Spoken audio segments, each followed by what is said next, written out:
de manejo farmacológico de pacientes. El primer punto es crisis prevención. Vamos a hablar algo sobre epidemiología, los criterios diagnósticos, el manejo. Ustedes ya saben la epidemiología de la diabetes, ¿no? Ya, en los próximos años va a aumentar el 51%, en Latinoamérica va a aumentar 53%. Ya sabemos también que uno de 11 adultos tiene diabetes, uno de cada dos está sin diagnosticar, 3 de cada 4 pacientes con diabetes están en 15 días de desarrollo, es el gasto del 10% global. Vemos también los gastos que se van incrementando, es más frecuente, las muertes son más frecuentes a partir de los 50 años, que la diabetes desde los 12 años ya podemos tener diabetes tipo 2, que es más frecuente a partir de los 40, que los costos son tan altos como un tratamiento de cáncer, que la frecuencia de diabetes es 5%, es más frecuente en la costa, luego en la sierra, luego en la selva, que también se ve en migrantes. Ahora, la crisis hiperglicémica tiene una incidencia de 1 al 10%. Es 100% de los casos de urgencia y maltratada de una mortalidad de 10%. El estado hipermolar tiene un ingresos, el 35% son de Woods, el 40% de estados en infecciones, el 38% de diuréticos y también un 4 pacientes está hospitalizado o está en asilo. Su mortalidad sin tratamiento va de 12 a 40%. Esta es la incidencia y mortalidad de citoacidosis en Dinamarca. Lo que puedes ver acá es la citoacidosis en ellos, en estas polaridades, fíjense que este porcentaje es más en diabetes tipo 2, o perdón, en diabetes tipo 1. ¿No? Es poco lo que ve en diabetes tipo 2, que es diferente a lo que se ve en Latinoamérica. Estos son los casos de tipo de diabetes. Tipo 1 71%, no especificado 29%, de acá 56%. Tipo 2 recién aparece en los 50-70 años con 13%. Está asociado a complicación cardiovascular, infecciones, neumonía, gastrointestinal, neoplasias, pero lo más frecuente siempre es infección o complicación cardiovascular.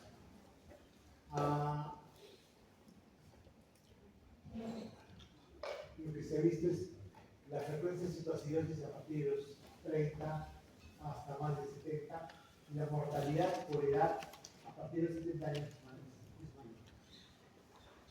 En latinos, lo que hemos visto es que 60% de las crisis hiperglicémicas son citoacidosis. Y lo que hemos visto es que todas las citoacidosis son pocas de este tipo. La edad promedio es 47 años, el grupo etario de 50 y 59 años. Como este es un hospital nacional, vemos más mujeres que hombres. El IMC era 26. Y los tipos de diabetes que encontramos eran tipo 1, 4%, tipo 2, 54% y no determinado, 33%. No determinado era porque era cetoacidosis diabética, pero tenía obesidad, tenía acantosis y no tenía anticuerpos antiinsulina positivos, pero seguía usando insulina. Entonces, era 1 o 2. ¿Qué tenemos que hacer? Seguirlos, por lo menos un año para ver qué era. Postpancreatitis, 3%, una diabetes que se evolucionó a cetoacidosis, un caso. También tuvimos por corticoides, por la crominalia. Y otra cosa importante, la mitad de los casos de cetoacidosis eran nuevos. Ahora, ¿qué pasó al año de seguimiento? Los que decíamos que 22% eran tipo 1, bajó a 15%. Y lo que creíamos que el 57% era tipo 2, al final subió a 82%. ¿Cómo lo definíamos? Porque usaban metformina o dejaron de usar insulina por más de un mes.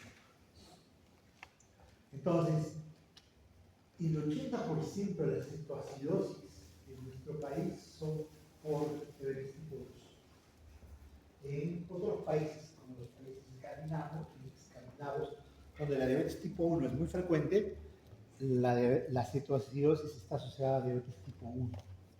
En Latinoamérica, básicamente Perú, Ecuador, Bolivia, Chile, toda la costa Pacífico del Océano Pacífico, toda la costa oeste, es todo lo que es el imperio de los incas, está asociado a cirrosis ibérica. Recuerden que la diabetes se complica con problemas de retina, de riñón, de cerebro, de corazón, de los nervios, puede haber amputaciones, infartos, cerebrovasculares, ceguera, insuficiencia renal aguda, amputación de pie diabético. Esas son las complicaciones crónicas. Las agudas son la citocidosis, el estado glomerular, la hipoglucemia y la cirrosis hepática. ¿Cómo ha sido la historia de la citocidosis diabética? Ya en 1800 ya describen un coma diabético. En 1837 identifican cuerpos cetónicos en orina. En el año 1870 ya encuentran el acetato del beta-hidroxibutirato y encuentran la respiración de Kussmaul en 1870. En 1821 se descubre la insulina. En 1921 ya, a 100 años de la independencia de Perú, ya Banqui y Best descubren la insulina. Eso fue un hito y ganaron el premio Nobel por eso. En 1923 la mortalidad de citocidosis diabética era 90%. Y en el 23 seleccionan páncreas machacado de animales y ese machacado se lo inyectan a humanos que tenían citocidosis diabética. Y descubren que podían manejar la citocidosis diabética con insulina. Entonces,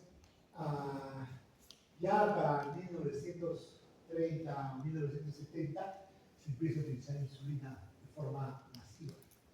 Luego se usa ya dosis bajas de insulina. Para el año 2000 ya hay guías para el manejo de citocidosis. Y para el 2000 ya con tratamiento con exceso de insulina, la mortalidad para la citocidosis diabética debería ser menos del 1%. ¿Listo? Entonces, la crisis hiperglicémica es la elevación de la glucosa por encima de 250 que está asociado a otras complicaciones, como por ejemplo deshidratación y deficiencia de insulina severa. Los dos tipos de crisis hiperglicémica, citocidosis diabética y coma hiperocular. El estado hiperocular se caracteriza por tener una osmolaridad elevada, severa, que está asociada a deshidratación, hipotermia, que está leve o nula. En cambio, la citocidosis diabética va a tener elevación de la glucosa, formación de cuerpos cetónicos y cetonuria. Los factores desencadenantes de una citocidosis en España, por ejemplo, siempre es infecciones o no cumplimiento de tratamiento con insulina. De Woods puede ser 13%, mientras en países de mismos recursos, la proporción de Woods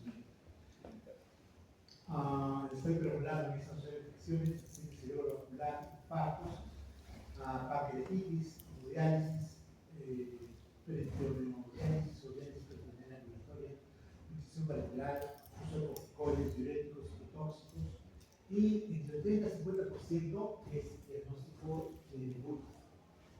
En nuestra casuística, esta casuística ya va a tener 20 años, es interesante hacer un nuevo perfil del paciente con crisis hiperglicémica acá en nuestro hospital. La principal causa es infecciones, 47%, falta de tratamiento 16%, causa no evidente 25%, problema cardiovascular 7% y problema endocrinológico 3%. Hace 20 años la mortalidad era 10%. En latinos, 2/3 de las crisis hiperglicémicas son citocidosis diabética. Y la mayoría de ellos son diabetes tipo 2. Entonces, tenemos que 54% hay visto de las citocidosis diabéticos tipo 2, solo 4% tipo 1. No determinado 33%, pero al seguimiento 80% son tipo 2. Ahora, en otras casuísticas encontramos que la infección es la primera causa entre 25 y 43%. También puede haber enfermedad cardiovascular, pero la falta de deseo de tratamiento también te puede dar causa de cetoacidosis entre el 38 y 40%. Puede también nuevos diagnósticos del 20-25% y otras condiciones como abdominalia, COL, también se entra el 4-10%. Este es el tipo de, esta es una casuística de la crisis hiperglicémica en Perú.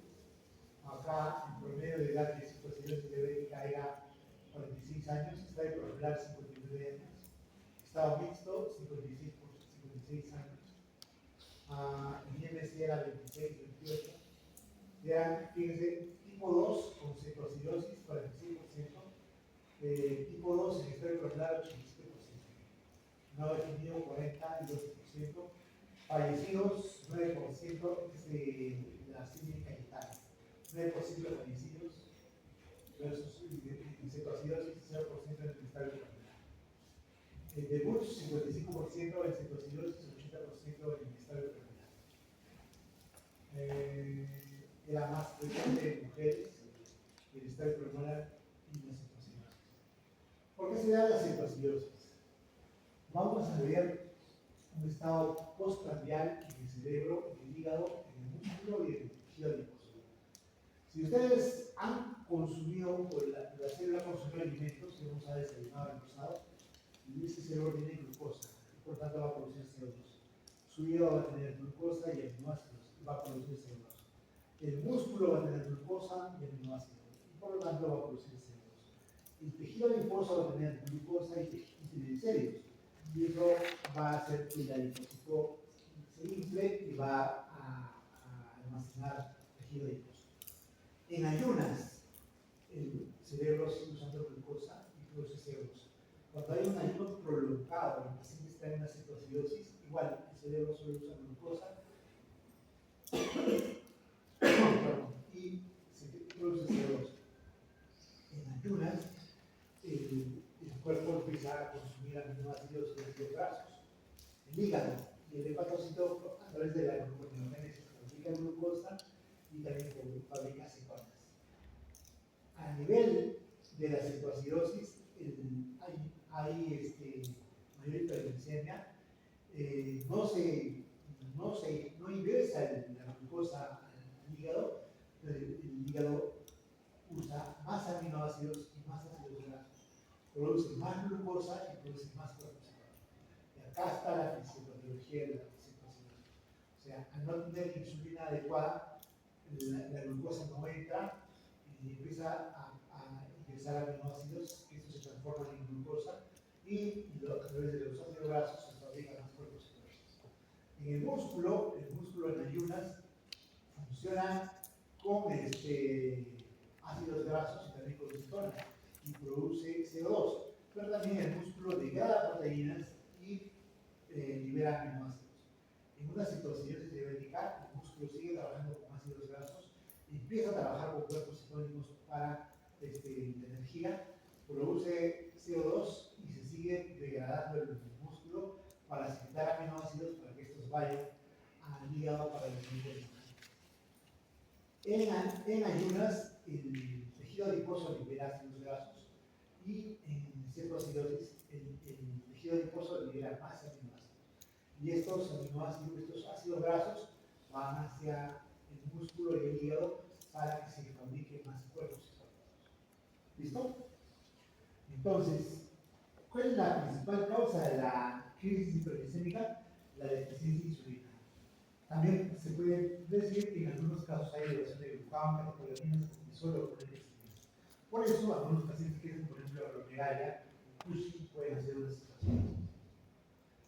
Entonces, el déficit de insulina hace que haya una mayor gluconeogénesis, disminuye la glicólisis, aumente el glucagón, las hormonas contrarreguladoras, eso provoca hiperglicemia, diuresis osmótica, hay una deshidratación, descompensación, provoca cetoacidosis diabética, y el incremento del glucagón de las hormonas contrarreguladoras hace que se produzca más lipólisis, fracasa el sistema tampón y hay una cetogénesis. Y por lo tanto se conduce a la cetoacidosis diabética. Entonces, la deficiencia de insulina disminuye la absorción de glucosa, provoca hiperglicemia, glucosuria, diuresis osmótica, se pierde agua, hay una mayor deshidratación con la diálisis osmótica. Por otro lado, el aumento de la lipólisis aumenta el glicerol, aumenta los ácidos grasos libres, el aumento del glicerol aumenta la neurogénesis y por tanto la hiperglicemia. El incremento de los ácidos grasos libres aumenta la citogénesis y la citonemia, hace provocar mayor deshidratación con la acidosis, y la cetonuria provoca también mayor depresión electrolítica y deshidratación. Entonces, el paso fundamental es la deficiencia de insulina, la disminución de glucosa, la generación de glucosa en el hígado, hay gluconeogénesis, hiperglicemia, leucosuria, diuresis, depresión electrolítica, deshidratación, acidosis. Si quieren, puede haber también una deficiencia absoluta de insulina, aumenta la lipólisis, aumenta los ácidos grasos libres hacia el hígado, hay mayor cetogénesis, disminuye la reserva álcali, hay citocidosis, el glicerol va a provocar también hiperlipidemia. Las hormonas contrarreguladoras se incrementan, por lo tanto, va a provocar disminución de la síntesis de proteínas, aumenta la glucolisis, hay gluconeogénesis, por lo tanto, la gluconeogénesis conduce a la hiperglicemia. Hay una menor utilización de glucosa, también provoca hiperglicemia, y hay glucogenólisis, ¿no? El glucógeno se va a consumir, también produce hiperglicemia. Esta hiperglicemia provoca glucosuria, diuresis osmótica, pérdida de agua, electrolitos, deshidratación. Esa deshidratación puede conducir al estado preescolar o una función renal alterada, puede ser insuficiencia renal aguda. Y por otro lado, la deficiencia relativa de insulina puede llevar a una ausencia o una citogénesis mínima. Por ejemplo, pacientes gestantes pueden tener una deficiencia relativa de insulina. Entonces, si tienes aumento de los cuerpos cetónicos, aumento de la glucosa, puedes tener incremento de la osmolaridad, puede conducir a un estado permular o te puede conducir con la cetoacidosis a una acidosis y puede conducir a una cetoacidosis diabética. Pero puedes tener un paciente con acidosis metabólica a un alto con un paciente muy deshidratado con un estado hiperregular. Eso sería un trastorno mixto. Entonces, la crisis hiperglicémica puede ser una cetoacidosis diabética, un estado mixto o un estado hiperregular. Entonces, las cetonas, recuerden que se utilizan como fuente de energía cuando el paciente recibe calorías. La cetosis fisiológica se produce en ayuno, un ejercicio prolongado, y la deficiencia de insulina produce lipólisis y la producción de cetonas produce cigarro. ¿Cuáles son los cuerpos cetónicos? Pues dihidroxibutirato, acetato y acetona. Entonces, si tenemos un paciente, por ejemplo, en ayunas, lo que podemos encontrar es el dihidroxibutirato. Las cetonas, el cuerpo cetónico que predomina es el dihidroxibutirato. El tema es que la beta-hidroxibutirato no se detecta en vías reactivas de orina, y incluso puede haber cetoacidosis sin que haya cetonas detectables en orina, pero también detectar los cuerpos cetónicos en orina es de mucha utilidad, es sencillo. Y si lo detectamos es de mucha ayuda para el diagnóstico de cetoacidosis.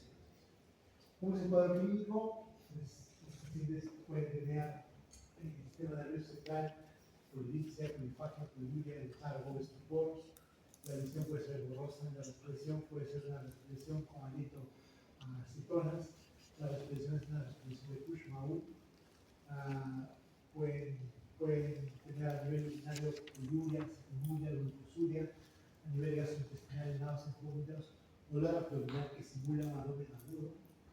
La instauración de la cetoacidosis es lenta, puede haber poliuria, disminución del apetito, polidipsia, astenia, debilidad de peso, alteraciones digestivas, náuseas, vómitos, dispepsia, aliento citóxico a manzana, enrojecimiento facial, aumento de la temperatura cutánea, puede haber hipotermia, dolor abdominal, idioparalítico, puede haber compromiso neurológico desde la inmunización hasta el coma, puede haber deshidratación, y en la fase avanzada puede tener taquipnea, respiración acidótica o incluso.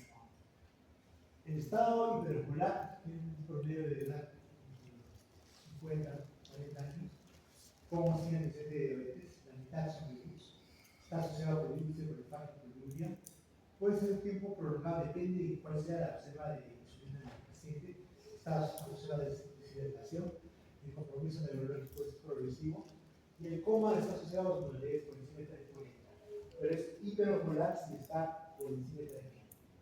El paciente puede tener temblor, focalización, puede tener parecias, puede tener crisis focales motoras, puede haber hemorragia cerebral o hemorragia cerebral, puede tener fiebre de origen central o alteraciones digestivas con náuseas, vómitos, dolor abdominal. Los criterios diagnósticos dependen de si la osmolaridad está aumentada o hay mayor acidez. Entonces, si predomina el cuadro de la acidez, es una situación. Si predomina la hiperosmolaridad, es un estado intermedio. Pero recuerden que una hiperglicemia puede ser por diabetes, puede ser por fallo popular, puede ser una prediabetes o puede ser una hiperglicemia de estrés. No toda hiperglicemia es cetoacidosis. Ahora, la acidosis puede ser una hipoglicemia por una cetosis por hipoglicemia, puede haber una cetosis por alcohol, o puede haber una cetosis por ayuno. Entonces, no toda cetosis, no toda cetosis por cetoacidosis. Y por último, la acidosis metabólica puede ser por acidosis láctica, por una acidosis hiperclorémica, por salicilatos, por acidosis urémica en la insuficiencia renal aguda o crónica, o en acidosis inducida por medicamentos. Entonces, para hacer el diagnóstico de cetoacidosis diabética, tiene que evaluar si es que esta hiperglicemia es por otras causas, si es que la acidosis puede ser por otra causa, por ejemplo, acidosis láctica o insuficiencia renal aguda o crónica, o si la cetosis está asociada a alcohol o drogas. ¿Listo? Si es que descarto todas estas causas, me quedo con el diagnóstico de cetoacidosis diabética. Entonces, en tabla, tengo que ver cómo está la osmolaridad, la glucosa, el pH, el bicarbonato, la cetonuria de los cuerpos cetónicos. Para el caso de un estado hiperosmolar, predomina la glucosa mayor de 600, el pH mayor de 7.3, el bicarbonato mayor de 15 y las osmolaridades mayor de 320. El año grave es variable y el estado mental puede estar en deficiencia por alcohol. En la cetoacidosis diabética puede ser un ciclo leve, moderada, severa. En todas, la glucosa es mayor de 250. Manda el pH bicarbonato para ver seguridad. Si es un pH menor de 7 es severo, bicarbonato menos de 10 es severo. Si el pH es entre 7 y 7,24 es moderado, entre 10 a 14,9 es moderado. Si el pH es mayor de 7,25 es leve, si el bicarbonato es mayor de 15 es leve. En todos hay cuerpos cetónicos positivos, secundaria positiva, la osmolaridad puede ser variable, el daño CAP en el leve es mayor de 10, en el moderado menor de 12 y en el severo menor de 14. El estado mental va desde la alerta, en el leve, sufrimiento moderado y estupor, coma en la cetoacidosis severa. Entonces, la severidad de la cetoacidosis da los cuerpos cetónicos en todas estas positivos. El beta-hidroxibutirato en todas estas positivos. El daño GAP también es positivo. Y el estado mental, que es alerta, puede estar un poco sufrimiento moderado y estupor, coma en severa. Importa más otras variables como pH. Ahora, recuerden que para calcular la osmolaridad tienen que tener 2 sodios más glucosa entre 18. Esa es la fórmula en la osmolaridad efectiva, es la que tienen que saber. 2 sodios más glucosa entre 18. ¿Listo? Otra cosa que también tienen que saber es el ANCAP, que es el sodio menos el cloro más el bicarbonato. Y lo normal es menos de 2. ¿Listo? ¿Por qué se escribe el grupo? Porque usualmente no se detecta en los exámenes de laboratorio común. Entonces, lo que siempre tiene es el sodio y glucosa, y es más fácil de usar. También puede ser urea entre 16, ¿no? Entre 6. O sea, aparte del punto también se puede usar la urea para el cálculo de la osmolaridad plasmática. Sí, pero lo que vamos a usar para el examen es esta palabra. Osmolaridad efectiva. 2 sodios más glucosa entre 18. ¿Ya? Esta es la fórmula que vamos a usar para su examen. Los tipos de acidosis con ANCAP positivo, aparte de la cetoacidosis diabética, es una cetoacidosis alcohólica o de ayuno. puede haber una acidosis láctica, insuficiencia renal aguda crónica, una intoxicación por metanol, paraldehído, etilenglicol, salicilatos y también la rhabdomyolysis. Por lo tanto, el diagnóstico diferencial de cetoacidosis son todas estas condiciones. ¿Listo? Este es un estudio descriptivo de la cetoacidosis diabética acá en Perú. Acá están los del nuevo diagnóstico que tenían inicio de diabetes tipo 2, y acá están los del previo diagnóstico que previos a la cetoacidosis pero tenían diabetes tipo 2. La edad era 42 en los nuevos, 46 en los ya diagnosticados. El IMC era 29 en los nuevos, 22 en los previos. La glucosa llegó a 500 en los nuevos, 422 en los previos. El pH físico era 7.16, 7.15. ¿Qué severidad de cetoacidosis es? Leve, moderada, severa. Por el pH moderado, por el físico de bicarbonato, 7.1 y 8.1. Severa, es una cetosevera. El sodio 139, el potasio 4.5, 4.2, el ANEMAP 26 con 22. ¿Cómo está el ANEMAP? Elevado. La modalidad 307 y 396, 296, o sea, la modalidad consumada. Fíjense la creatinina, 2.16 y 1.21. Y los de Woods tenían creatinina más alta. Su glicosidad estaba en 11.6 y 2.9 en los que ya hemos estudiado. O sea, son pacientes no mayores, entre 42 y 46 años, que tienen sobrepeso, que ni siquiera no tienen obesidad, y tienen la hemoglobina glicosilada entre 11 y 12. O sea, son muy descompensados, ¿no? ¿Cómo tratamos? El tratamiento es, las dos complicaciones, se puede atacar en el nivel primario, y tengo que identificar síntomas de alarma, tengo que evaluar la glucosa. Si la glucosa, si ustedes tienen un paciente con glucosa mayor de 850, tiene que evaluarlo con una tira reactiva para cuerpos cetónicos en orina. Examen completo de orina se pide. Le hacen su evaluación y ahí dice cuerpos cetónicos. Si sale positivo, entonces ya tienes que también ver creatinina, electrolitos, NADA, si es que queda disponible. Y el manejo tiene varios pilares. Uno es la fluidoterapia, dos de soliterapia, tres manejo de potasio, cuatro manejo de eventos estabilizante y finalmente manejo de bicarbonato. El objetivo es mantener el gasto cardíaco y la perfusión renal, reducir la glucosa en sangre, reducir la osmolaridad plasmática, reducir por disminución las hormonas contrarreguladoras. Entonces, la fluidoterapia es con un suelo fisiológico, 1 litro por hora, y tienes que ver si está en shock hipovolémico, hipotensión leve o en shock cardíaco. ¿Qué pasa si está en shock hipovolémico? Por lo menos 1 litro por hora o 1 litro por hora. 2 a 4 litros por hora si hay un shock hipovolémico. Ahora, si tiene hipotensión leve, tengo que darle sodio. Si está elevado, normal o disminuido. Si está elevado, doy solución a medio normal. Si está en sodio normal, doy solución a medio normal de 115 mililitros por kilo por hora. Y si el sodio está disminuido, doy solución a medio normal, 115 mililitros por kilo por hora. Ahora, la fluidoterapia continúa hasta que la glucosa esté por debajo de los 150. Cuando se llegue a este umbral de los 150, cambio el estrés al 5% más un hipersólido. Y el volumen debe ser de 150 a 250.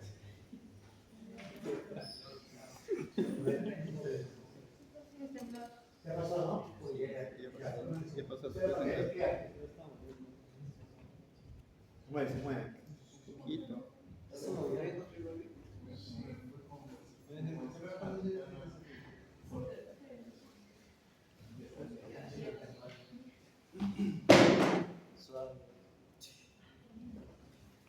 Listo.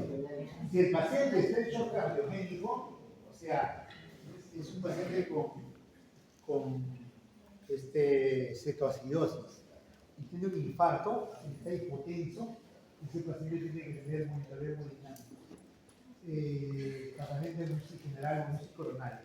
Ahora, recuerden que el manejo del paciente en shock hipovolémico debe hidratarlo, pero un paciente que tiene shock cardiogénico no lo hidrata. Porque si le meto volumen, ¿qué va a pasar? ¿Qué va a pasar con su gasto cardíaco? Se va a elevar. Si le meto el gasto cardíaco y el paciente tiene un infarto, lo van a infartar. Lo vas a matar. No le puedes dar volumen. Entonces, cardio lo que hace va a ser infusión de inotrópicos, dopamina, adrenalina, ¿no? Glutamina. La idea es negocio de uso. Va a ser intensivo, ya, él va a manejar. Él va a manejar con inotrópicos. El segundo pilar es la insulinoterapia, que se puede usar, debe usarse por bien o bien. Y si es que el paciente está inmunológicamente estable, se usa la vía subcutánea. ¿Qué vamos a usar? Insulina R, o cristalina o rápida. Entonces, la dosis es 0,15 unidades por kilo de bolo, puede ser 0,1, y luego será en infusión 0,1 por kilo por hora. La glucosa debe caer 50 a 70 miligramos por hora. Y si no cae a ese ritmo, lo que tengo que hacer es incrementar la difusión de insulina al doble. Por ejemplo, si tengo un paciente de 80 kilos, ¿cuánto le debo inyectar de insulina en bolo? 80 kilos, 8. ¿Y a cuántas unidades por hora debo administrarle insulina después? 8, ¿no es cierto? Ya. Ahora, si la glucosa empezó en 300 y el control del área de electrolitos a las 2 horas dice que la glucosa sigue en 300, ¿qué tengo que hacer? Duplicarlo. Tengo que dar 16 de insulina. ¿Listo? Ahora, si la glucosa cae, después de 16, la glucosa cae a 180, ¿qué hago? Si está menos de 250, ¿qué hago? Bajo a la mitad. Estaba en 16. ¿Cuánto bajo? A 8. ¿Y qué le debo agregar? Le debo agregar dextrosa 5% más glucosa. ¿Listo? La meta debe ser glucosa entre 150 y 200. Pero debo seguir la infusión de insulina. El gran error en cetoacidosis es que cuando la glucosa baja o el paciente hace hipoglucemia, le suspenden la insulina. Y a las 4 horas de nuevo hace cetoacidosis. Puedo usar también insulina vía subcutánea o vía intramuscular. El bolo es de 2 unidades por kilo y luego se administra 0,2 unidades por kilo por dosis por hora. La dosis de mantenimiento es 0,1 por kilo por hora. Subcutánea o intramuscular. Siempre y cuando la presión arterial esté por encima de 110 y conforme vaya avanzando la frecuencia de disminución de la glucosa debe ser entre 50 y 70. Y si a la hora no mejora, tengo que utilizar insulina de 10 unidades. Y si la glucosa está menos de 250, ya disminuye la insulina por vía subcutánea y muscular al 50% cada hora. Y también debo mantener la glucosa entre 150 y 200. Potasio, acá tengo que ver si el potasio es menor de 3.3. Está menos, debo mantener la insulina y debo dar 2 ampollas de potasio por cada hora. Si el potasio tiene hipercalemia, no doy potasio, suspendo el potasio y vigilo el potasio cada 2 horas. Si el potasio está normal, 3.3, 5.5, será una ampolla de potasio de calio por cada litro de administración de glucosa. La meta de potasio es entre 4 y 5. Bicarbonato, si el pH es mayor a 7, no necesitas pensar en bicarbonato.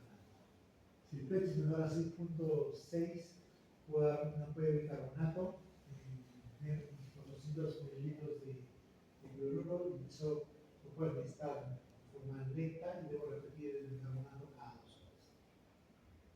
Esta es la eficiencia de electrolitos. Fíjense que el agua hay más o menos 100 mililitros, 10% de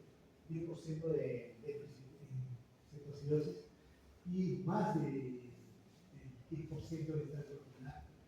La pérdida de agua en cetoacidosis es 6 litros, en estrato renal es 9. El sodio, acá el déficit es 7 a 10 microlitros por kilo, en cambio en el estrato renal es 5. Y magnesio, calcio, tienen un déficit de 1 o 12 microlitros por kilo. Tiene que ver un seguimiento, una tabla de seguimiento de los pacientes, principalmente glucosa, principalmente pH, bicarbonato, electrolitos, tengo que ver cómo evoluciona el balance hídrico, cuánto está ingresando el volumen de oral, cuánto elimina por vía urinaria, vía fecal, cuánto está ingresando por volumen por vía endovenosa. Tengo que tener un balance hídrico positivo. Tengo que evaluar la osmolaridad de forma regular cada 2 horas. Tengo que regular el pH, el bicarbonato. Tengo que vigilar qué dosis de insulina estoy dando. Y tengo que ver qué tratamiento le voy a dar. El duro, normal, si voy a agregar potasio, si voy a agregar bicarbonato, si voy a agregar dextrosa al 5%.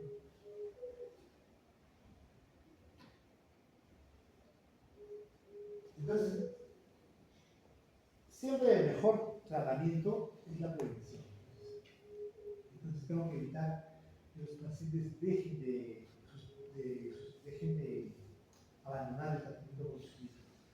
Cuando aparecen los pacientes tienen asintomáticos y abandonan el tratamiento. Tengo que evitar episodios hipertensivos asintomáticos, tener controles regulares de glucosa, el paciente tiene que tener su glucómetro, una alimentación saludable, actividad física saludable.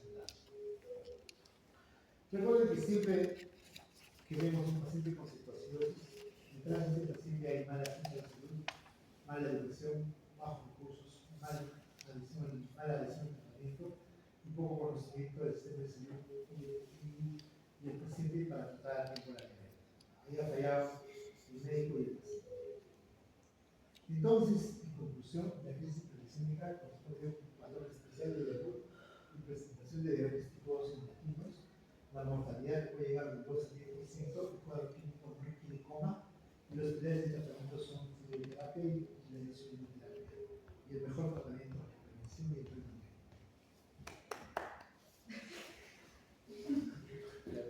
Preguntas de hiperglicemia.